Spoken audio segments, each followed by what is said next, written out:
cells began to open up after the earthquake came, and the shackles were loose, but they did not leave. And they granted mercy on this man, and we understood that we go through sometimes for others to get through. Amen. We told you that sometimes you are placed in the predicament. We may not understand why we are in this place in our lives. And we think, just like the disciples thought, when they seen a person dealing with an ailment, the first thing they asked Jesus said, what sin did they commit that they were in this predicament and what they were in? And we came to the understand that every single time that there may be something going wrong does not mean that it's a result of sin.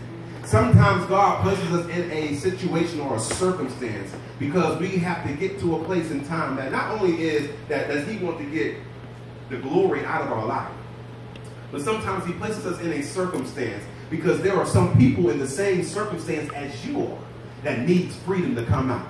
It is your praise, it's your behavior, it's your attitude, it's your way of ministering through your pain and circumstance that may be the reason why people come out of their circumstance. As we said on last week, it said what Paul and Silas prayed and what praised God together, right? And it said this, at the end of that first verse, said what? It said, and the prisoners heard them.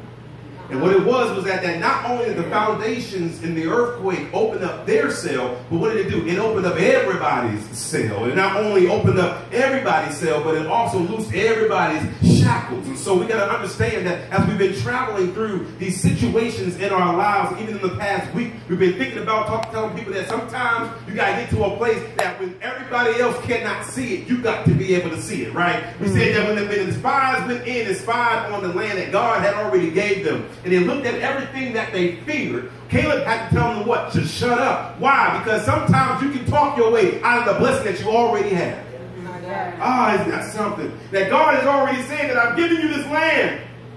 I've given it already to you. Go and possess it, but then you let fear keep you from what's already yours. And sometimes you have the tools to get to what God has already given you, but sometimes we talk our way out of what God has already blessed us with.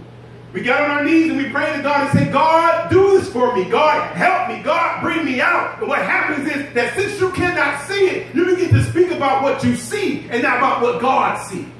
What happens is that the promised land is ours. And we talk about the giants and the strong people there. But then they talk about the earth is the Lord's and the fullness thereof. We start talking about everything that we may fall weak to and everything that we might lose to. But we don't think about that I can do all things through Christ which strengthens me. We talk about everything that can defeat us, but forget to speak about the things that God has already given us the victory over. So sometimes you got to be like Caleb and say, you know what? Shut up. We have the ability to what? Possess the land. And then we said that sometimes it's not good for everyone to be quiet, but sometimes you got to what? Dismiss people out of your lives because everybody cannot go to the next place that God is taking you. So sometimes we got to clear everybody out of our way. But what happens when God finally brings us through what we are going through? What do you do? And God is saying, after this, you have to go up. So we get to a point in the time that your expectation has to grow along with your complication. What I mean by that is that as life gets complicated, your expectation has to grow. When things get more complicated and it increases, your expectation of God's outcome for you has to grow. Sometimes we let complications in our lives keep us from expecting God's outcome in our lives. God already spoke to us and said that you shall recover all. God already spoke to us and said that things are going to get better. Things are going to get stronger. Things are going to work out for your good. But sometimes complications happen on the way to God's outcome. And so you must expect the intentional outcome from out of an unintentional predicament. No matter how long you got to go through, you have to reach toward the end, even when you have to. Because there's something about seeing the after, even though you had to endure the before. There's something about seeing the after, the God outcome, even though you still have to endure what you got to go through. Isn't that something? To have to look beyond your present circumstance, to see the future that God has in store for you. To see beyond your moment of weakness right now. To see yourself greater than what you are right now. Isn't this something to be able to say that I know where I am right now in my life? I may not be how I'm supposed to be, but I can see myself. Yes. I pledged a fraternity. And it's probably one of the longest times of my life. And I remember saying to myself that after that first night, and I said, what in the world am I doing? All I can do is see myself already finished.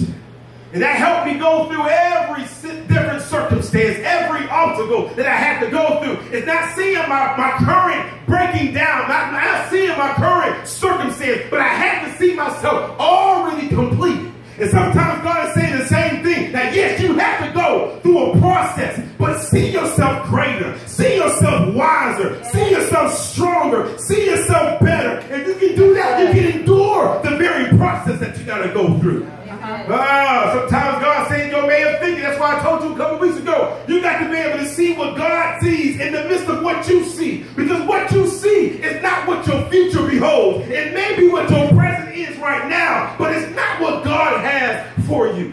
When you see broken, God sees mended. When you see lost, God sees found. When you see blind, God sees sight. Oh, come on, somebody. When you see a flood in your life, God sees a rainbow. Yes. Y'all know how it is. That's expected after a storm. But guess what? You still have to go what? Through the storm. Yes. You got to be able to say to yourself everything I had to go through just to get here. So I'm thinking about that. You got to think about that as well. Many of us, I don't want you to tell your age, but many of us have our ages applied to us. Just think about your age. Don't say it out loud. But you got to be able to look at that and say, let me just say at the altar, God has been so good to us. Yeah. I mean, really think about that. You can think back 20 years when you could have lost your life. You can think back this 5 years. Some of us last week, I had a testimony just yesterday. So, matter of fact, the guy that was singing, his ball joint broke while they was heading from Cleveland to Ferrell. On their way there, he could have lost his life trying to get on his side. We can look back over our lives and say, God has truly been good to us. Oh, yeah. We can think about everything that has been leading up to this day now.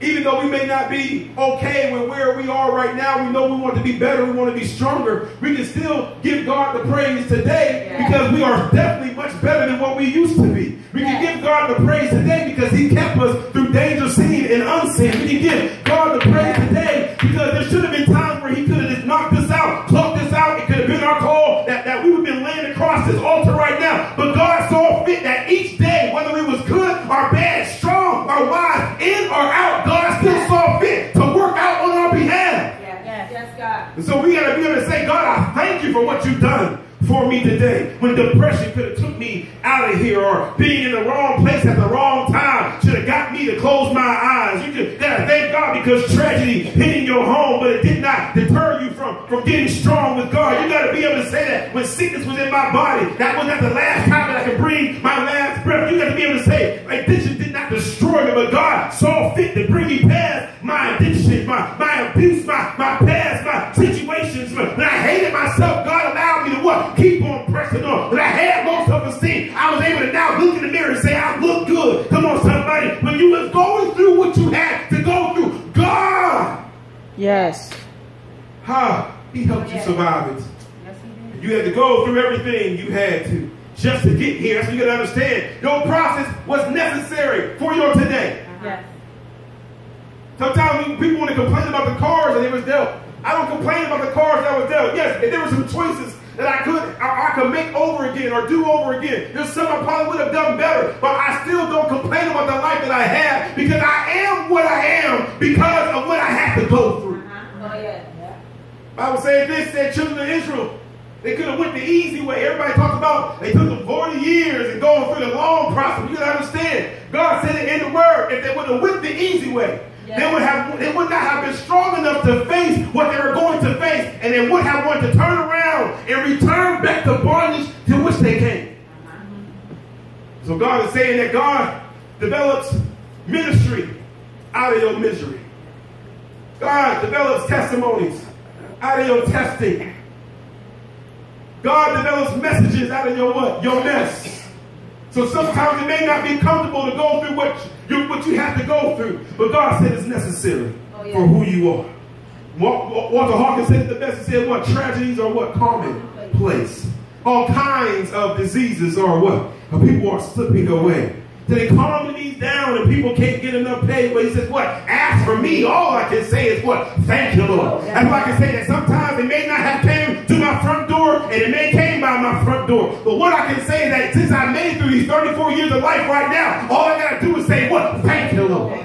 That's what it says. It could have been me, right? Outdoors with no food and no clothes, or left alone without a friend, or just another number of what a tragic end. Come on, somebody. But he said, but you didn't see fit. Yes, to let none of these things. You didn't see fit to let none of these things be.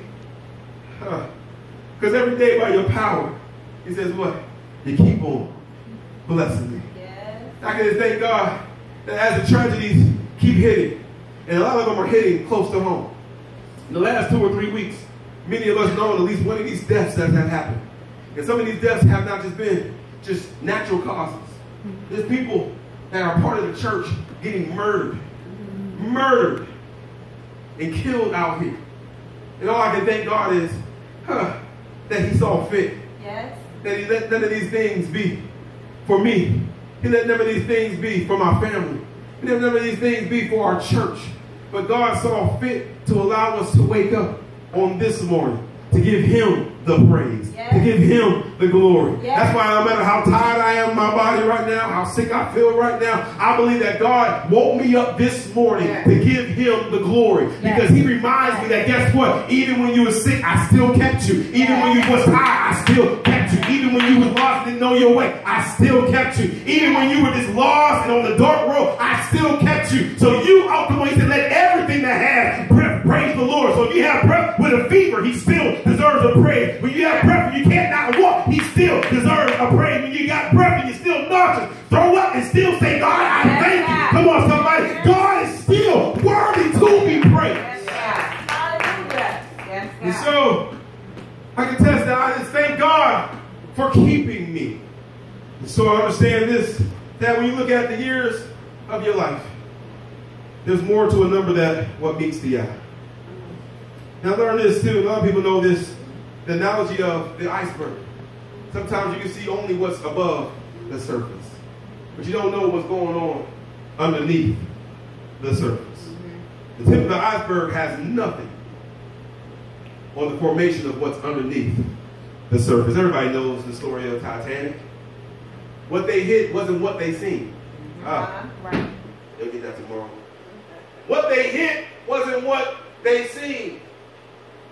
What ultimately destroyed them is what was not seen. And what happens is that we, sometimes we're not paying attention enough. If we talk about after this, we won't get to the after this to be able to go up if we don't recognize what goes on underneath the surface. What happens is sometimes we look at our stuff or what goes on above the surface and say, it's only a little thing. I'll get over it. But you don't understand what has taken root underneath a deep surface. Not only are icebergs in the water, but it's in deep water. So it's already bad enough that many of us struggle getting into the deepness of God. You don't need to have an iceberg type situation going on underneath the surface trying to float on top of the water. What happens is that we get to a place in time that we go and we keep traveling, and there's some things that develop underneath the surface that we have not paid attention to. There's some things that's developing underneath the surface that we keep on trying to ignore. As long as we shave down the ice on top of the surface, we think that we're hiding some things. But it's something just like that Titanic, that sometimes you get to a place in time that it's too late to turn from your wicked ways, and you end up crashing into the very thing that you allowed formed in your life. What happens is that we go on a strong, or I should say a slow wreckage. Did not immediately destroy the ship. But things start happening in the ship that was destroyed that caused other things to start happening. Other things to start happening. Anybody ever been in that place where one thing has caused a domino effect in your life, and one thing start happening, and then the next thing start happening, then the next thing start happening, and all of a sudden we back to September 11, 2016, going over the message again, shipwrecked. Oh, y'all remember the first message of that? Shipwrecked. What happens is that we got to get to a place that we recognize what's going on underneath the surface. People may see, even in a good way, people may see what you may look like now, but they don't understand what's going on underneath the surface. I understand that there's pain that goes on under the surface.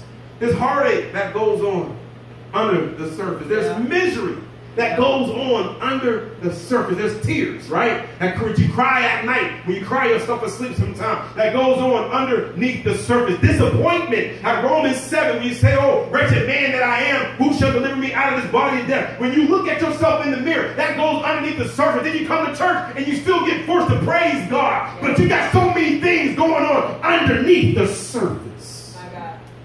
You may see me what I look like, but you don't know what's going on underneath the surface.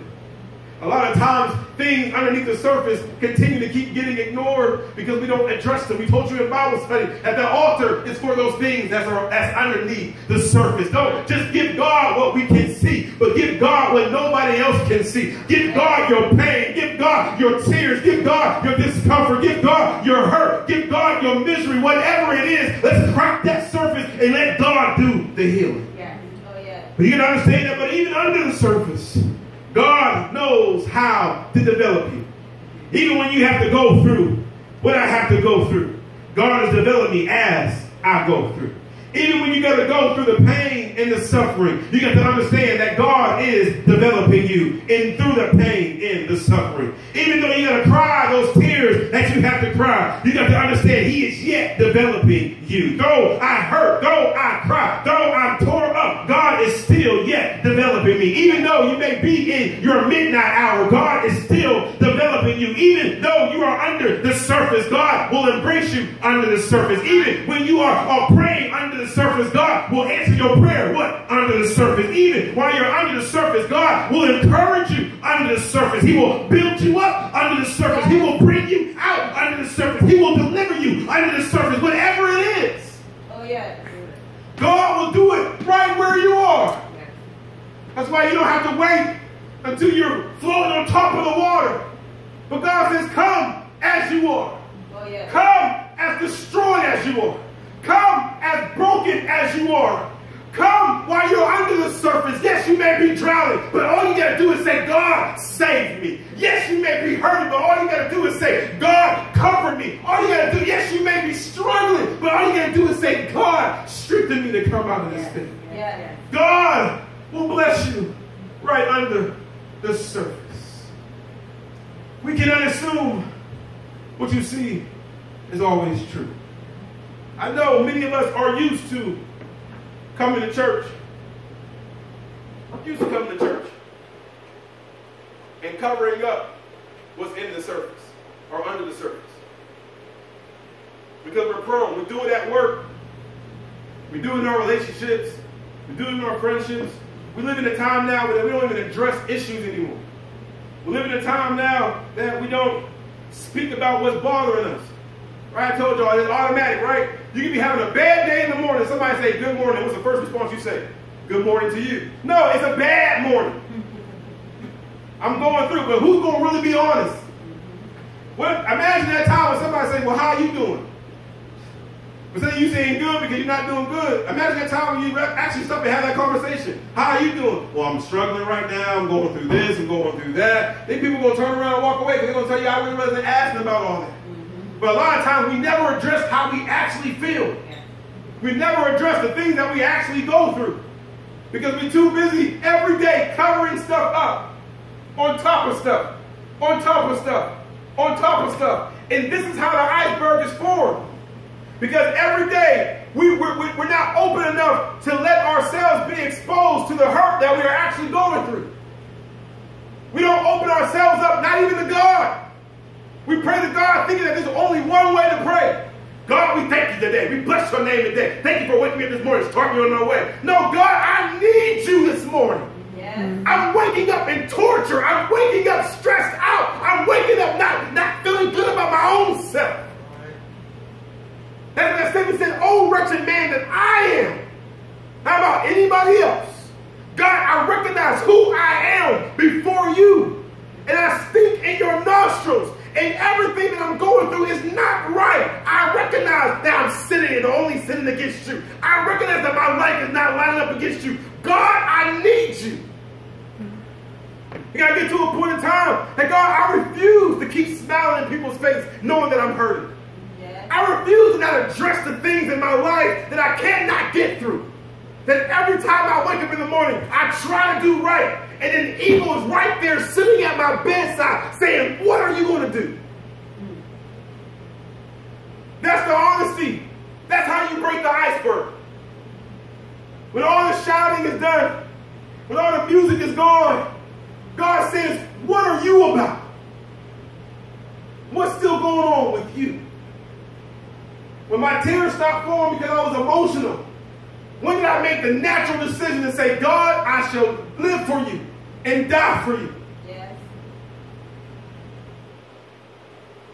That's what God is trying to say. If you want to, after this, God is ready for you to go up after it.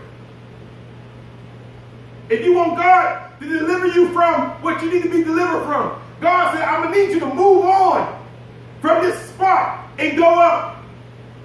That was the whole thing. Jonathan said, after you done won this war, in this battle, where do you want me to go? And he said, go up and take everybody with you.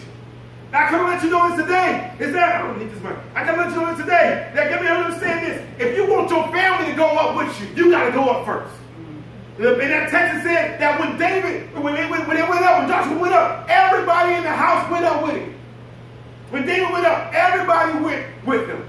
His whole household, every man that was with him went up. Sometimes we understand that you may be the cause for your household to be delivered. You may be the cause for your whole household to move up. We wonder why our families are dealing all with the same thing. But God is saying that when I deliver you out of what I'm delivering you from, I need you to go up out of your thing. You have surpassed this mountain long enough, and it's time for you to move what? Northward. God said, after this, you got to go up. Yeah. Yeah. Where's the point of being delivered and hanging around the jail cell? Imagine that being released from prison, and you get released, and they walk you out, and you stand there every day outside of the prison. And God is saying that's the type of mentality that we're having because we don't want to move from our environment that we know all of our lives and get to a place where I have in store for you. I want to encourage you today that God is ready to take you up out of your situation.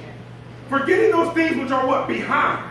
And moving from those things which are what? Before. The only way those things that can be behind you is that you have to be able to, about face, turn away from the things that you are at and move and press toward the mark of the prize of the higher calling, which is in Christ Jesus. Yeah. God said, I'm not delivering you because of your situation. I'm delivering you because I'm about to let your life shine and get the glory out of your life. Yeah. Yeah.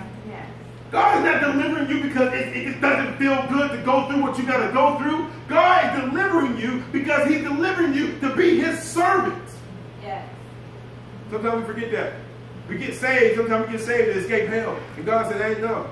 You get saved to be in a relationship with God and to help save the world. If my people who are called by my name will humble themselves and pray, seek my face, turn from their wicked ways. He said, then will I hear from heaven, forgive them for their sins, and would heal the land. This thing has never been about us. This thing was only for us to get ourselves together and to sacrifice. There's some things we're just never going to be a part of. There's some things that we'll never be able to fit in anymore because why? God has called us to be separated from this world to save the world. We got to get to a place in time now. I told y'all before, I said you may have to go through the things that you got to go through, but you're going through it heavily because God said that I'm going to show you how I will bring you out. I'm going to show you how I am able. I'm going to show you how I am God. But like I told you before, I'm not delivering you for you to look like everybody else. I'm delivering you to help me save everybody else. Yeah. So if I got to get you to not fit in for somebody, if I got to get you to not have any friendship, if I have to get you to get separated from everybody that is like your normality in society, I'll do it because I'm about to get the glory out of your life. Yeah. Let me understand this. The glory did not look good. The glory is not cute. The glory does not feel good. But like I told y'all Wednesday, even when in the most uncomfortable times, what you got to say? For your glory. Yeah. Mm-hmm. Yeah. What we got to get to? For your glory. Now, I love that song. This is what I'll do anything just to see you, to behold you as my king. So, God, if I got to go through pain, I'll go through it because it's for your glory. If I got to remove myself from folk, I'll do it because it's for your glory. If I got to be uncomfortable through sickness and sometimes diseases, just for somebody to come up to you to say, what must I do to be saved? I'll do it because what? For your glory. If I got to go through the inner mats, the inner cells, the inner prison situations and circumstances, I'll do it because what? For your glory. So, you can understand this? It's that God is saying, after this, remember that song? There will be glory after this. There will be victory after this. Sometimes we got, as we go through, that's what you got to encourage yourself. There'll be victory and glory.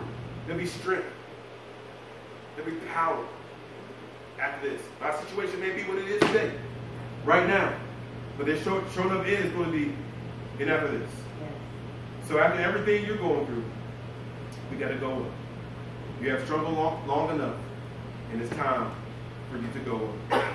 Some of us have been stagnant long enough, and it's time for us to go up. Some of us have been sick long enough, and it's time for us to go up. Been blind for too long, and it's time for us to go up. You have been lost for some time now, and it's time for us to go up. 1 Peter 5:10 says this, but by the grace of God, who hath called us unto his eternal glory by Christ Jesus. He said, after ye have suffered a while, make you perfect, establish, strengthen, settle you. This is the season for us to go northward. This is the season to rise up and understand that when you do it, everyone in your family is going to be coming with you. How many know that we need some folk in our family? I ain't talking about just your sons, daughters, brothers and sisters, but how many know we got some folk that need to come up and ride along with us? Amen? Amen. Stand to your feet. Amen. Hallelujah.